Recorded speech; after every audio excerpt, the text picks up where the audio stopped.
College में गर्मियों की छुट्टियां होने पर राधिका और रोहन अपने दोस्त मनोज और शिल्पा के साथ परिवार के पुराने फार्म हाउस पर घूमने जाने का प्लान बनाते हैं।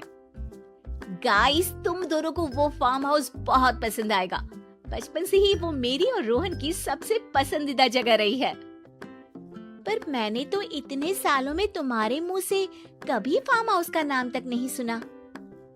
बचपन में फार्म हाउस जाते थे, लेकिन फिर अचानक सबने वहां जाना बंद कर दिया और वजह कभी किसी ने बताई नहीं। पर अब हम चारों मिलकर वहां धमाल करेंगे। इसी तरह बातें करते कुछ घंटों का सफर तय कर चारों शहर से दूर ऊंची पहाड़ी पर बने राधिका और रोहन के फैमिली फार्म हाउस पर पहुंच जाते हैं। वाह यार, ये तो बड़ा ही सुंदर है। पूरा घूमोगे तो और अच्छा लगेगा, लेकिन उससे पहले सब फ्रेशन अप हो जाओ, फिर साइट सीइंग के लिए जाएंगे।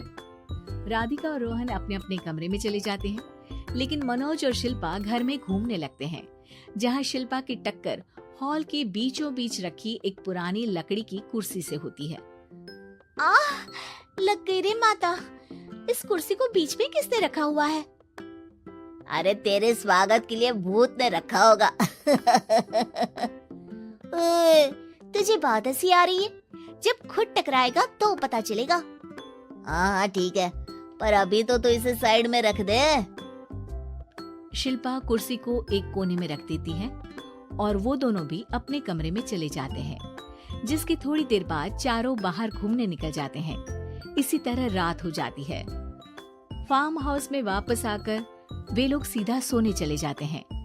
आधी रात को मनोज की नींद खुलती है। बड़ी तेज प्यास लगी है, पानी साथ लेकर सोना चाहिए था। हाँ, अब रसोई तक जाना पड़ेगा। मनोज आंखें मलते हुए कमरे से हॉल में आता है और अचानक रास्ते में रखी कुर्सी से टकराकर जमीन पर गिर जाता है। अरे मर गया रे दादा। शिल्पा सही बोल रही थी, बड़ी तेज लगती है ये कुर्सी तो, पर इसे दोबारा बीच में किसने रखा? मनोज एक बार फिर उस लकड़ी की कुर्सी को कोने में रख पानी पीकर कमरे में चला जाता है। अगली सुबह जैसे ही चारों की नींद खुलती है तो उन्हें अपने बेड के पास साइड टेबल पर चाय का कप रखा मिलता है, जिसे देख वो खुशी खुशी चाय पीकर तैयार होकर कुछ देर बाद हॉल में मिलते हैं। थैंक यू यार राधिका, मुझे नहीं पता था कि तू इतनी अच्छी चाय बनाती है। वैसे मुझे उस बेड टी की बहुत जरूरत थी। ये और चाय, अरे इसे तो पानी तक उबालना नहीं आता। मतलब तूने हमारे लिए चाय बनाई क्या दोस्त? अरे चल पागल है क्या, इतना भी प्यार नहीं है मुझे कि तुम्हारे लिए बेड टी बनाऊं। चाय पर ये चर्चा करते हुए मनोज जैसे ही पीछे मुड़ता है तो एक बार फिर लकड़ी की पुरानी कुर्सी से टकराकर उस पर गिर जाता है। हाय रब्बा, अरे चाय छोड़ो, पहले ये बताओ कि इसे बार बार बीच में कौन रखता है? कल रात ही मैंने इसे साइड किया था। तो पहले ये बताओ कि चाय किसने बनाई थी? सबकी बातों को कुछ देर ध्यान से सुनने के बाद राधिका हैरानी से कुर्सी की तरफ देखने लगती है। भूत दीदी। राधिका की बात सुन आपस में झगड़ रहे सारे दोस्त शांत हो जाते हैं। ये क्या बोला अभी तूने? अरे पर अब वो यहाँ कैसे हो सकती हैं? क्यों नहीं हो सकती? हमने यहाँ आना छोड़ा था, पर उन्होंने तो घर नहीं छोड़ा ना। और याद करो, ऐसे बेड के पास कप रखना और कुर्सी को कमरे के बीच में रखना, ये सब वही तो करती थी। ये तुम दोनों किसकी बात कर रहे हो? अरे जो भी हो, कुछ अच्छा तो बिल्कुल नहीं लगता। अब देखो, डरने की कोई जरूरत नहीं है। वो सालों से इस घर में रहने वाली भूत दीदी है। वो बचपन से ही हमारे यहाँ आने पर एक बड़ी बहन की तरह हम दोनों का ख्याल रखती हैं। ओए, पगला गया है क्या? शिल्पा, मुझे यहाँ नहीं रहना, तू भी मेरे साथ ही चल। ये दोनों तो पागल हो गए हैं। जहाँ मनोज डर से वापस जाने की बात कर रहा होता है, वहीं शिल्पा अपने फोन में बिजी होती है। क्या तुम्हें यहाँ की सिचुएशन समझ में नहीं आ रही जो फोन में लगी हो? जिसे जो करना है करो, मैं तो जा रहा हूँ।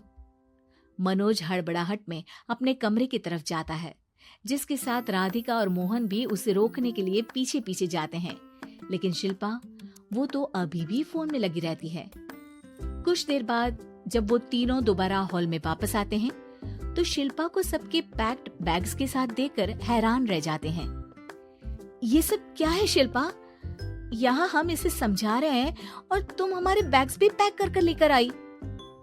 अरे आखिर में फोन से बाहर निकलकर कुछ किया तो सही इसने। दोस्तों देखो, कल से हम यहाँ हैं। भूत दीदी ने कुछ किया नहीं ना? फिर डर क्यों रहे हो? 4 दिन और रुकोगे तो पता चलेगा कि क्या होगा।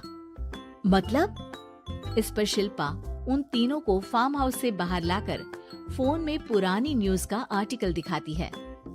सालों पहले यहाँ रह रही औरत ने अपने दोनों बच्चों को सुबह सुबह दूध में जहर पिलाकर मार दिया और फिर हॉल में उस कुर्सी पर खड़े होकर खुद भी फांसी लगा ली थी। तुम्हारी बातों से मुझे इस केस की याद आ गई। गूगल किया तो पता चला कि ये वही फार्म हाउस है। अभी भी यहाँ रहना चाहते हो, जिससे कुछ दिनों में वो सबको थोड़ा थोड़ा जहर देकर मार दे? अरे पर ये दोनों तो बचपन से यहाँ आ रहे हैं, फिर इन्हें अभी तक कुछ क्यों नहीं हुआ? वो तो पापा बताते हैं कि हम आते थे।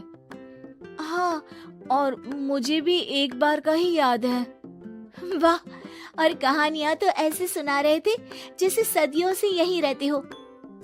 तीनों ये बात कर ही रहे होते हैं कि अचानक फार्म हाउस में से एक आवाज सुनाई देती है। मैं यहाँ किसी को जिंदा नहीं रहने दूंगी, किसी को नहीं।